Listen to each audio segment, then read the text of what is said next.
and as a result of that, it's a little intimidating. But it's really a simple machine.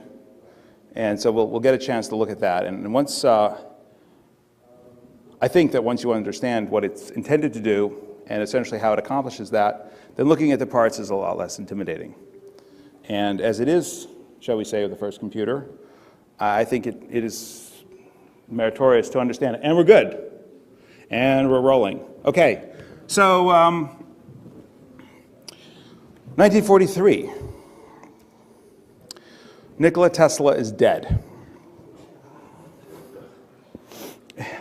He dies cold and alone in his hotel room, forgotten by a world he largely created.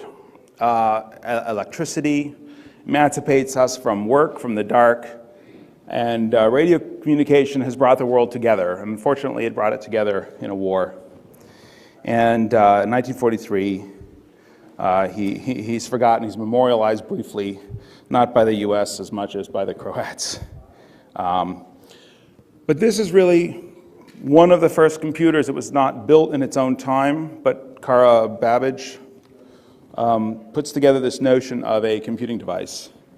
It's a beautiful machine. We got to see it at the London Museum. Unfortunately, it's covered with glass and it's not running, but it's really elegant, and I have no idea how it works. In 1926, and these guys will appear twice again in the story. This is the only picture I submitted with the talk. This is a tube counter. It can count to, I'm not even sure, maybe 8, maybe 4. But it is used for counting radioactive events. And essentially, it's hooked up to a Geiger counter. And it becomes important because of the nuclear activities of the time, which reminds us that in 1943, the hot items were nuclear energy and cryptanalysis, and to some extent, computing. These were sort of the 3 killer apps of the day. This guy, Wynne Williams, invents the electronic counter in 1926. So Zeus is working in Germany at the time. It's a little before the war, and he comes up with this mechanical device, which should remind you of Carl Babbage's, computing device. It's fairly mechanical. You have to interject much louder than that. Yes. Charles Babbage's differential engine. Yes, thank you. For 200 points. So Carl Zeus is working on this machine, and it's a little electromechanical. It's got some mechanical components. I suspect it's rather slow. And it's an interesting parallel because Germany has one of the world's leading computer scientists at the time. They don't create a structure in which computers and cryptography come together. Zeus spends much of the war essentially living in his parents' basement. Now, as a tradition continues. A continuing tradition to this day. So, anybody resemble that remark? Bueller, yeah, okay. So the Enigma machine, right, is introduced by a corporate company in Germany for bank transfers, et cetera, using teletype or what have you. Before the war, it's a little bit simpler than shown here. It doesn't have the Steckerbrot, which is the business sort of in the front there. And the Polish crypto team, now the Poles are rather suspicious of the Germans. The Germans have made no secret of their disdain for the Poles during this period. And the Poles, being suspicious, and rightly so, as we see in history, are keeping a close eye on their cryptography, and they turn out to be very bright.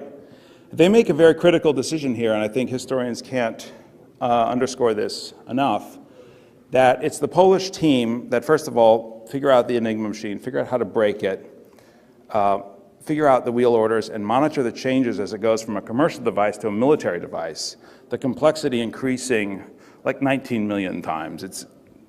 The complexity of the Steckerbrot is very broad. Now, it doesn't rotate, it doesn't move, and these all have consequences, but the Poles get us going. Now, it's important to computers to understand that what the Poles did was different than what the Germans did. And that is that they built a machine to solve cryptography, and it's not clear that that had been done before. There are various little wheels that allow cryptographers to look at different alignments of different key scripts, and there are different paper methods, and there are hole punches and different mechanical ways to manipulate ciphers before then, but it's not clear, and GMARC can affirm that there's no machine to solve cryptography. The Poles broke the original Enigma using nothing more than graph paper and intuition. And when World War II started and they all escaped to Britain, they came with their break of the Enigma and went to the British. They were hidden from view for a number of reasons, including the fact that one of them went back to Poland after the war, and to help keep him safe, it was never mentioned what all he did in cryptanalysis in the war, because there was fears that the Russians would then send him off to a gulag or, you know, chain him to a desk literally to make him do cryptanalysis. So the Polish contributions to Enigma cryptanalysis did not come out until after they were all dead, and now the modern histories have it, and there's a very nice memorial to them at Bletchley Park. Right. But you probably have never heard about them because that was intentional. So the distinction I wanted to emphasize is that they built a machine. It was a small machine. It would have fit in this corner of the table. It had maybe 3 of these wheels that you see here on top of it and a hand crank. But it spun the rotors, and it ran an electronic test, and it was an upgrade from the graph paper. The graph paper is a very interesting thing, and I might have an insight into how it works, but I'd like to hear if you know how it works. It's a little baffling. There doesn't seem to be a lot of documentation on the graph paper. There isn't. I have some thoughts on that. So this is Enigma machine. There are some weaknesses of the Enigma machine. Does anybody know what the weaknesses are? We got the right people on the table, but you have an idea. Right. That's really the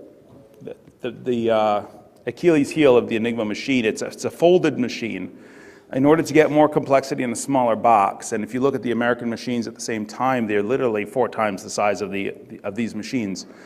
They run the signal. It's 26 different electrical signals that run through the machine, and they get convoluted at each wheel, and then they reflect, and they come back through the same wheels. And because they would conflict, obviously, if they ever ended up on the same track, care is made to make sure that in the reflector, they don't end up coming back on the same wire. So A can never end up back on the A wire. And as a consequence of that, the one thing you know for dead sure when you're doing a comparison is that if you got an E in the crypttext, you don't have an E in the plain text, and vice versa. The entire bomb and everything they did at Bletchley Park related to the Enigma is largely predicated on just this one fact alone. So a typical way to break the Enigma is to take the weather report in the morning and assume that the word weather is somewhere in the first half dozen or dozen characters, and you slide it along until you find a place in which none of the characters of weather report, right, coincide with the crypttext. And once you find a place where those 12 characters can fit without colliding, then you run a series of tests to see if you can figure out what settings on the machine may have produced that, and you get closer and closer, and this worked time and time again. They had some other clues. They had code books that might get them started for periods of time and other things. Yeah, think giant brute force attempt with a little bit of a crib. You got a little bit of a head start, but you're still having to brute force a solution. There's no one elegant solution that just drops out. Yeah, I doubt that it was fully brute force. There's 77 bits of entropy in the machine. They never got close on a brute force. They had clues. Right. There's also, they would send a 3-letter setting, and they would duplicate it. So it would be like ZBS, ZBS.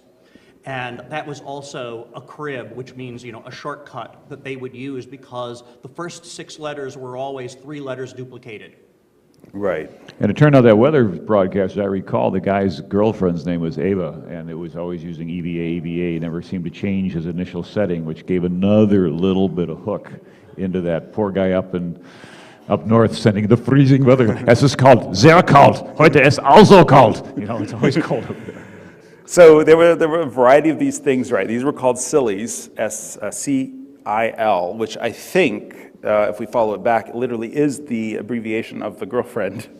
But all these little peculiarities of the different senders. Some were lazy. They would always pick letters from like the left-hand side of the machine, or they would always pick like 3 keys in a row. And so they didn't have to look through all the key space. They had these patterns they could check.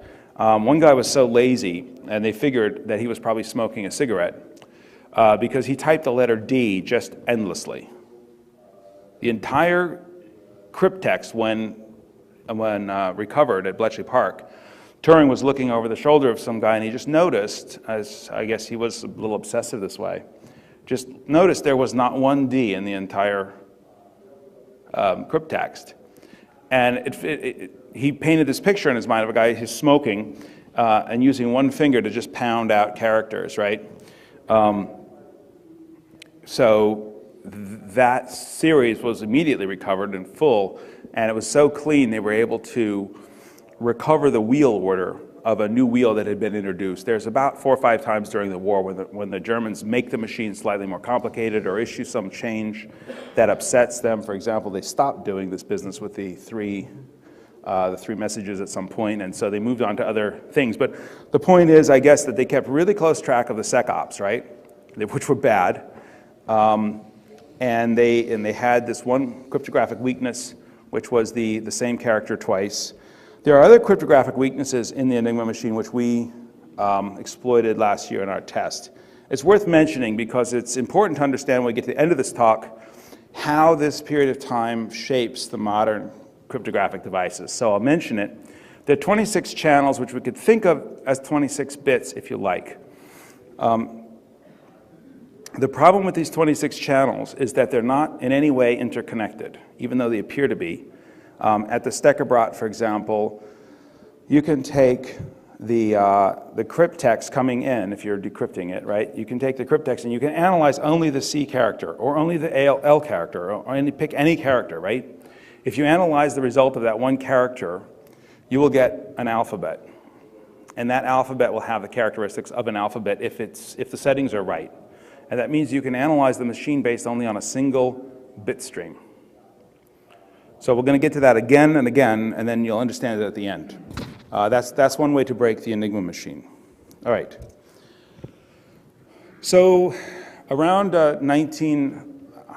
this is dated up above, but it's a little later than 1943, I think, right? More, 1941. Zeus introduces this as the Zeus 3. The Zeus 2 is essentially lost, I think. I think, in fact, it was bombed. I think his parents' apartment was bombed, and the Z2 in it. So bad luck. Don't hang out at your parents' apartment during wars. And invent the computer if you want anybody to know about it. It just turns out to be a bad place to work.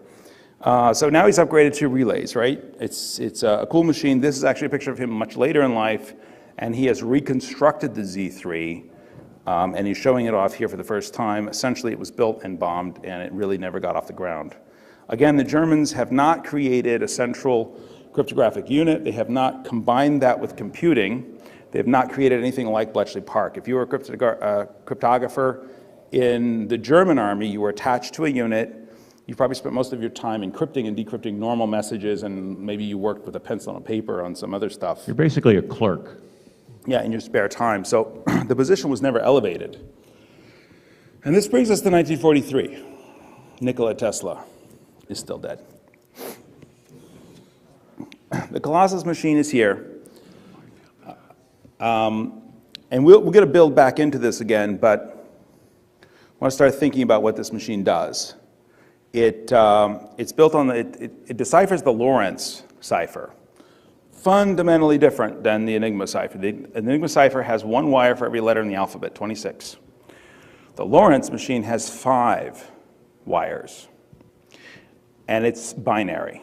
Those 5 wires correspond to a binary sequence. Every letter is a combination of the wires and not a single wire. We've made a massive jump from a very primitive electronic device to a proper digital encoding. The Baudot system, from which we now get the baud rate, for example, is in place. And there are still places where the 5-bit paper tapes that were used for this are still in use. They're the very same thing, and it really is a true binary machine because they're using a pseudo-random number generator to XOR a key stream onto the ciphertext, onto the plain text, and punch it out on a paper tape. This is in many ways a completely modern stream cipher. It just happens to be using 5 bits for characters. If anybody were here for ShmooCon 4, remember those yellow badges that were 5 bits wide? That was basically an emulation of the paper tape. So this is a picture of the ENIAC machine. It doesn't have great pictures.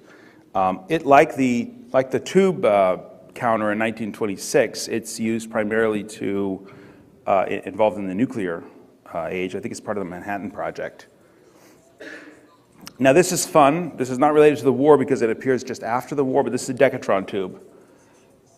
It's a single tube that emulates the counter because it has some 10 poles inside of it, and each time that you pulse it, the connection, the ionization moves from one pole to another because of the mechanical configuration of the two devices. It's very creative, and they built this entire computer using just this one counter method, which is a lot of fun because you can see on the right-hand side or on the left-hand side here, you can see the registers, you can see the memory, you can see the memory moved into the registers, and then the logic is actually conducted in relays. But it's a very fun computer to watch because it's just transparent, and they're using it now for education in the TMOC, the Museum of Computing there in England. It's fun. You've seen it, right? The Witch? Yeah, also on YouTube, I have some films of the Decatron running where I took really good close-ups. They were running essentially a Turing machine program that stepped tapes along, and you get some good close-ups of the actual Decatron bits working. So the Decatron really is the highlight of the tube era, in my opinion. I doubt there's any difference of opinion on that. Is the most awesome tube. All right. Lorenz cipher, we talked about the 5 bits, right? There's an example of the tape. You can see that there's 3 on the top and 2 on the bottom, and then the center line is the clock. Initially, that had a sprocket, a mechanical sprocket, and it probably has a sprocket when it's run. In all likelihood, the tape comes out of the machine with the center, with that little small holes already punched in it. The picture of the machine is the machine that makes the ciphers. I think it's also the same machine that decrypts under usual work. So the picture on the right, I think, was actually developed by the Polas. No, not by the Poles, sorry. This machine was characterized at Bletchley Park. I think it was Newman Maxwell who did a lot of their work on no? Not sure. Yeah. The Newmanry was the name of the division that was largely responsible. There was also another character, Tunny. Tunny was the code name. Right. They called it Fish. The Germans called it Fish, and it got the code name Tunny at Bletchley Park. So they had these dots. Now, it was very difficult to come up with this diagram here and to understand it. And basically what they did is they took the dots and they laid them out sort of like in rows of 50. And then they laid them out in rows of 49, and then laid them out in rows of 48, and then laid them out in rows of 47. And they realized that there were certain ways that you could lay them out. And they would produce non-random summations, right? And there were certain ways you could lay them out and they wouldn't. And then once they had the high number, basically around 48 or 49, I forget what, it's probably on here, right? Like the high number is 41. So once they had laid them out in 41, they realized that the other wheels were probably relative primes. So there's only a certain number of relative primes that are less than 41, and they were able from that to work out what these primary wheels were. So there's primary wheels and secondary wheels. Secondary wheels don't always move. For the sake of cryptanalysis at Bletchley Park, the second wheels never move. In other words, the only bits of data that they were able to use at Bletchley Park are the bits of data in which the second wheel doesn't move. Now, it moves about 3 times out of 5. So for every 5 characters, 3 of them are lost, and 2 of them have the characteristic in that the second wheel is shall we say, not invoked. It doesn't move. That was a critical flaw in the machine because it allowed them to split the cipher sort of this way, right? Which is to say, separate the first wheel from the second set of wheels. So they split the cipher in that coordinate. Now, in addition to that, again, these are bit streams. There are 3 on top, 2 on the bottom. They were able to analyze the bit streams independently. Again, similar to the Enigma, in which the bit streams are not co-combined. The bit streams are able to be analyzed independently. The basic understanding, the basic way of looking at these is with the delta, what they called the not at the time, which we would call an XOR now, which is this bit like the other bit? And it was always, is the current bit like the previous bit? You could say the current byte like the previous byte, and sometimes they looked at the entire byte, and we're going to call it a 5-bit byte. But usually they would take 2 wheels. They would take 2 wheels at a time and just look at those 2 at that pair, and they would count every time they were the same. Every time they were the same, or XOR was 1, they would index a counter, and every time it was different, they would not index the counter. If the code was right, if the key was right that they were using to test, the result would be less than 50-50. It would shift slightly. That is how you break the Lorenz cipher. So the 2 sets, and this is the text that comes from the Tunny report. If you see anything interesting there, it helps us describe what's going on in the machine. Now this, GMARS, this is, I think, the most interesting thing that happened during the war. This is the depth. There was a message sent, and it's my theory that the transmit tape broke in Germany, and they went back to the teletypists, and they said, we just lost the tape on that last one, can you make a new tape? And the teletypist says, yeah, we'll make a new tape. So they typed up a new tape, and in doing so, they didn't change the message settings. But the teletypist, being lazy, abbreviated more aggressively the second time. They were irritated, it was late in the evening, it was time to go home, and so they said, we got to get through this as fast as possible, and it's like 536 characters shorter the second time they type it up. Now these are very long messages. As a consequence of that, they have 2 messages now, and they came in with the same message settings. This is the holy grail, shall we say, of decryption, especially at that time. So what you do is, it's kind of like a zipper. You start at the top, and you make a guess as to what the key would be, but you've got 2 messages.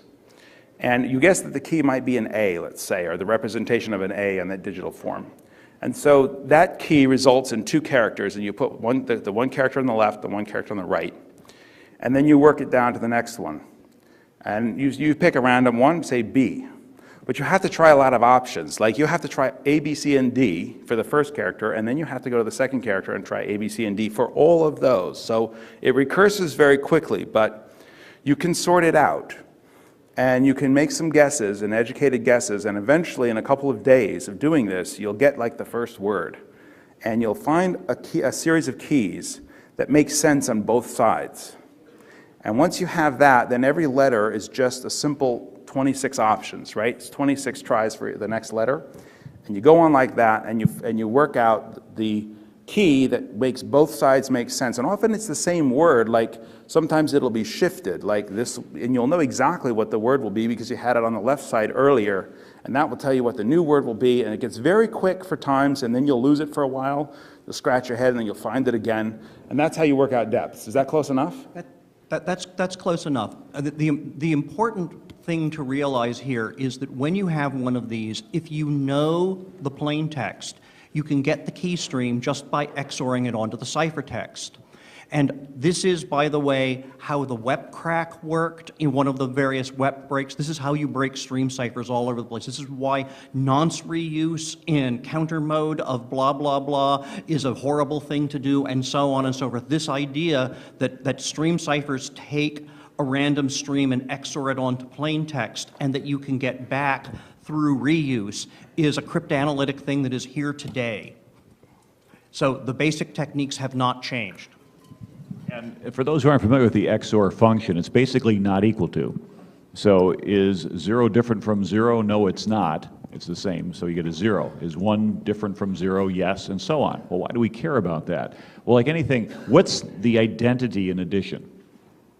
0. 0. Anything plus 0 is anything. If there's an identity in multiplication, it's 1. Okay, so what's the identity in XOR? What XORed to anything is the anything? And it turns out the identity is 0. Because if 0 XOR 0, are they different? No, they're the same, so I get a 0.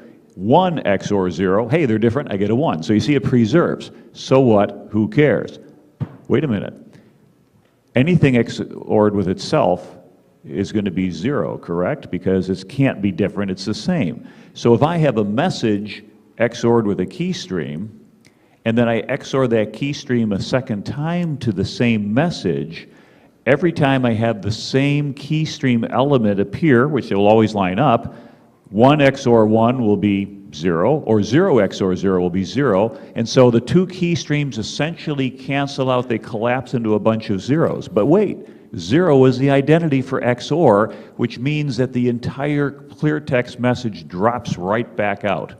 And so that's the danger that you have there with the XOR function, is that if you allow that key stream reuse, which is of course what's called decryption, you try to do that deliberately, but if you as a cryptanalyst can get that somehow, game over, you win.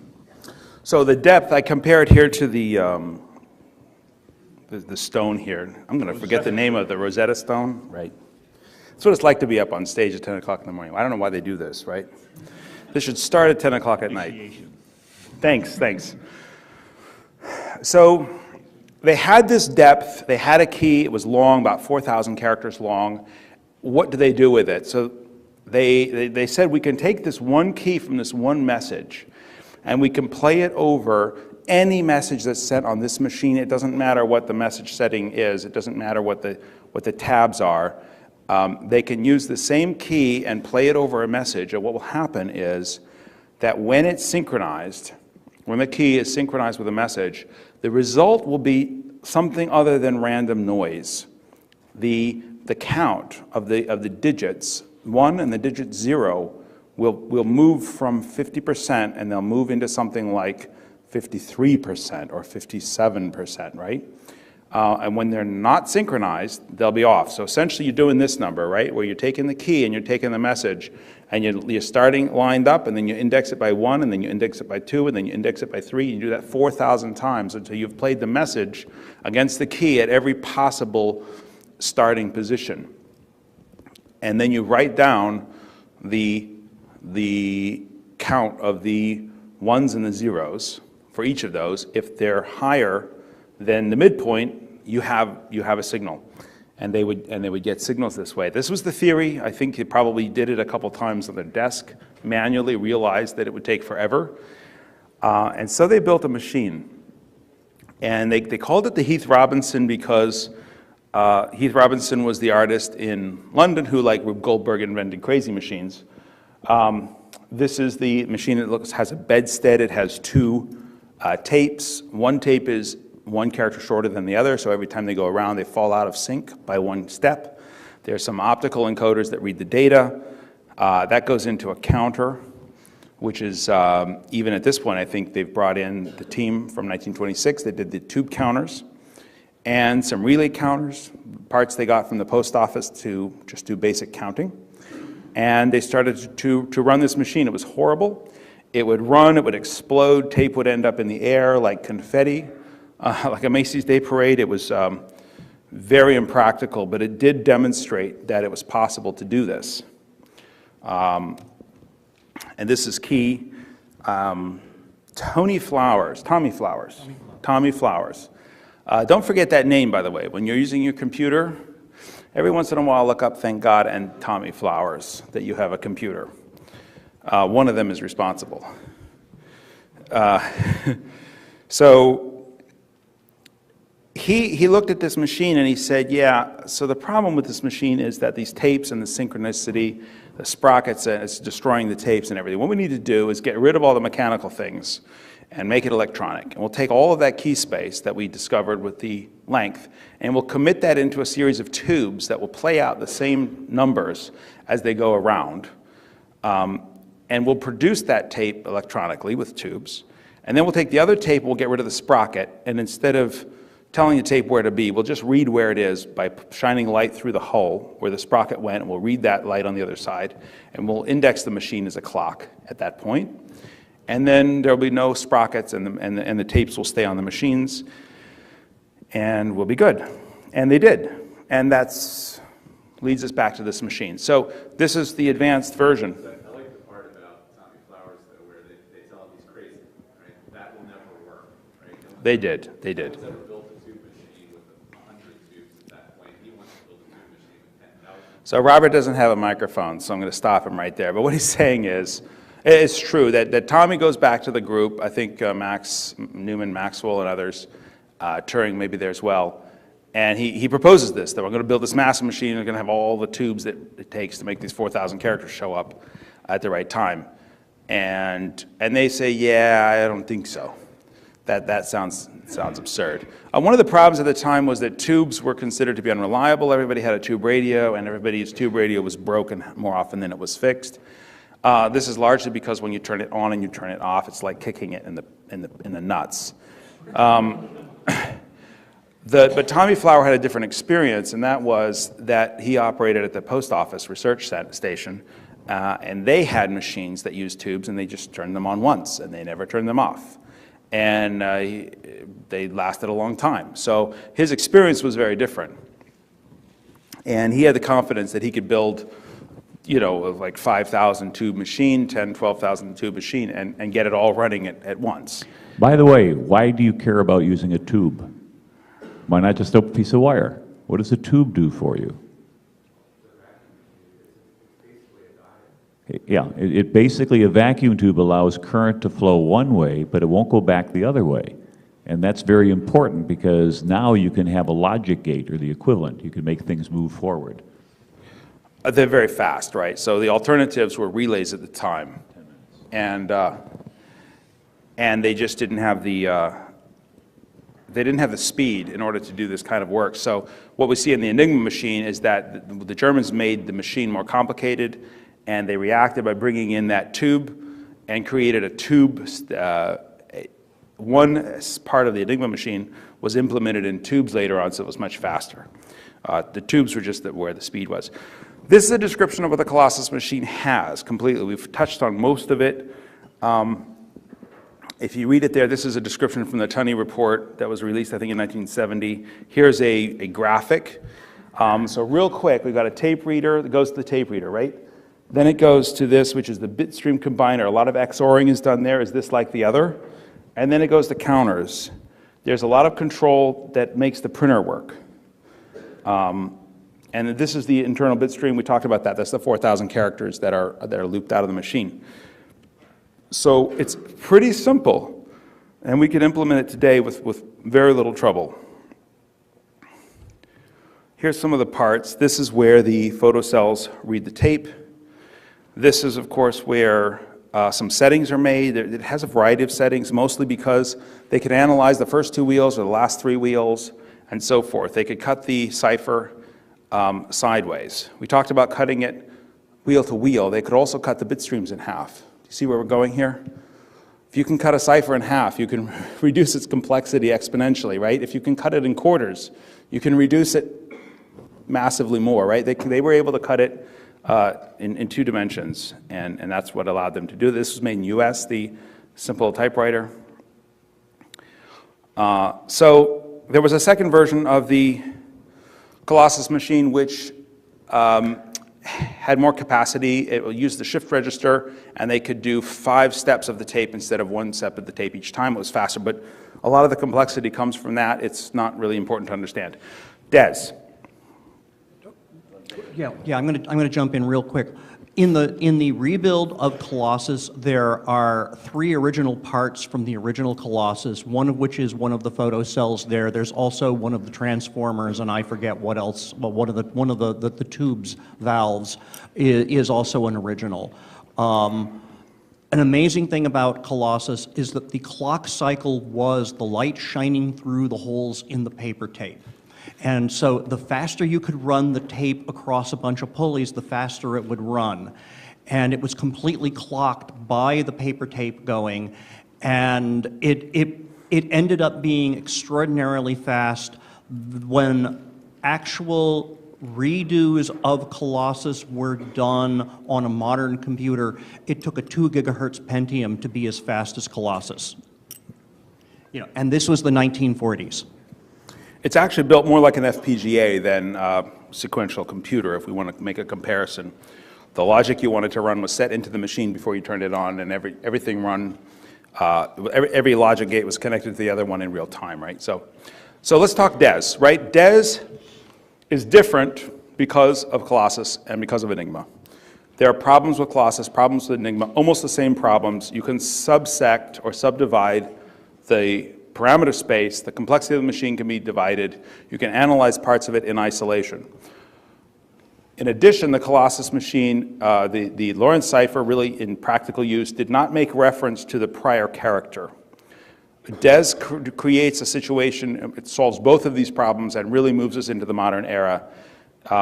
It comes out of a time in which there was a lot of analysis being done on the Colossus machine of key tapes and other things to make sure that they were random. They were well aware of the problems that had happened with Colossus, even though the general world was not at that time, 1970. I think DES is introduced even before then. So what are those? First of all, permutation, where the bit stream channels are mixed up. So you can't just isolate the second bit or the third bit or the fourth bit and analyze those by themselves. You have to analyze all of the bits of DES in order to get any kind of result. The second is it makes reference to prior characters. So it's like 56 bits wide, which is roughly 10 characters. None of those characters exist in isolation. In both the Enigma and the Colossus, the characters exist in isolation. So, in closing, this is Alan Turing. It's, I think he was the Queen, I think, announced that the Crown would no longer hold a grudge against him for buggery, which is a very modern thing for the Queen to do, I thought. Speaking of modern things. Yeah, he was chased for the rest of his life after this. He also died alone, forgotten. And he had been separated from everything he'd ever done. He was run out of the military. He was run out of his profession. And he was castrated chemically after his trial for buggery. And which means, by the way, Bulgarian, so it's a little bit of a racist twist, if you will. There's a closing scene in The Cat's Cradle when the lead character dies, and he takes a bit of the ice nine and touches it to his lips, and he puts his finger up. And Alan Turing dies, I think, on his back. And by the table is an apple that has been soaked in, I believe it's cyanide? I think it's cyanide, yeah. About 3 ounces of which are found in his stomach.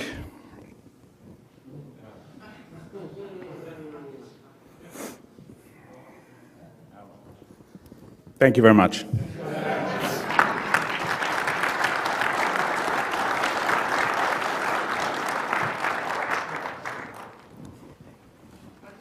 Question? Yeah.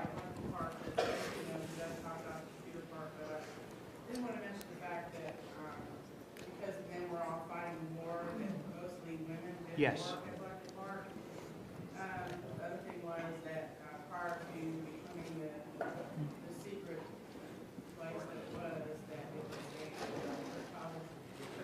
cryptography school back in 38 or 39.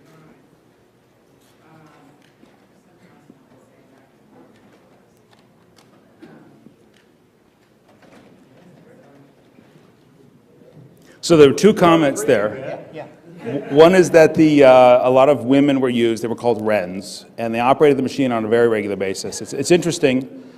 Some aspects of computing was actually materialized in that time because they would give the women very specific instructions that looked like if this happens, then do this, and then loop through this until you get there, and if this happens, they do. So they were literally writing instructions to the wrens, of which there were thousands, in very, very descriptive ways. And then the women would execute these instructions. So there was a kind of precursor in that way. And yes, the women had a tremendous role at Bletchley Park. To add on to that, Bayesian statistics really took a big leap there because they used a lot of that to narrow down the possibilities. Yeah. Have this, we can't have that. So all of these things go away. And people really used they had to look through, manually. Yeah, the math at that time was fabulous. Most of it's well beyond my understanding, absolutely. We just got a brief window into it by doing some of the work ourselves, but yeah, brightest minds of their time, definitely. Thanks again, everyone.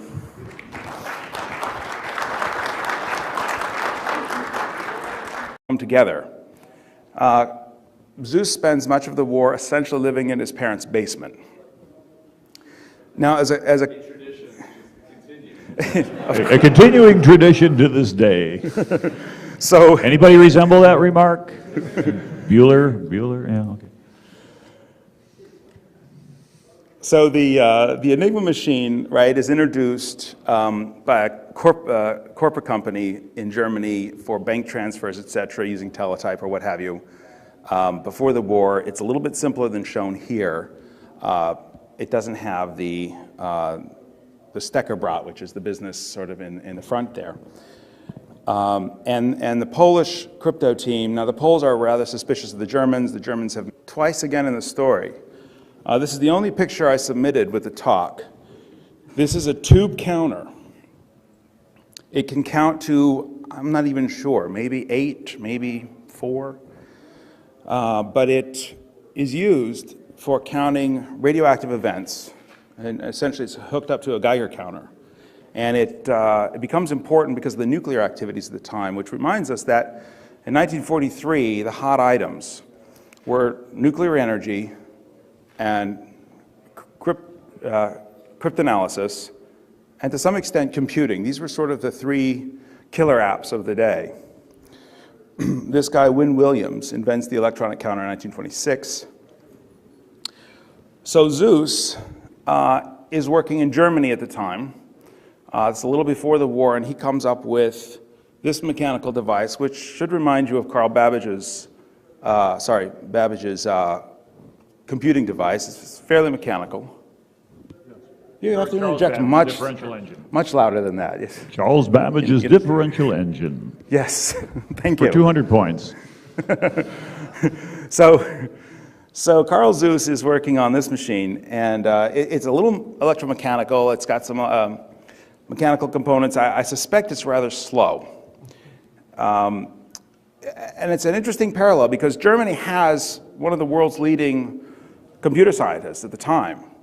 They don't create a structure in which computers and cryptography, electricity emancipates us from work, from the dark, and radio communication has brought the world together. And unfortunately, it brought it together in a war. And in 1943, he's forgotten. He's memorialized briefly, not by the US as much as by the Croats. But this is really one of the first computers that was not built in its own time, but Carl Babbage puts together this notion of a computing device. It's a beautiful machine. We got to see it at the London Museum. Unfortunately, it's covered with glass and it's not running, but it's really elegant, and I have no idea how it works. In 1926, and these guys will appear, and as a result of that, it's a little intimidating, but it's really a simple machine. And so we'll get a chance to look at that. And once, I think that once you understand what it's intended to do and essentially how it accomplishes that, then looking at the parts is a lot less intimidating. And as it is, shall we say, the first computer, I think it is meritorious to understand it. And we're good. And we're rolling. Okay, so 1943. Nikola Tesla is dead. He dies cold and alone in his hotel room, forgotten by a world he largely created.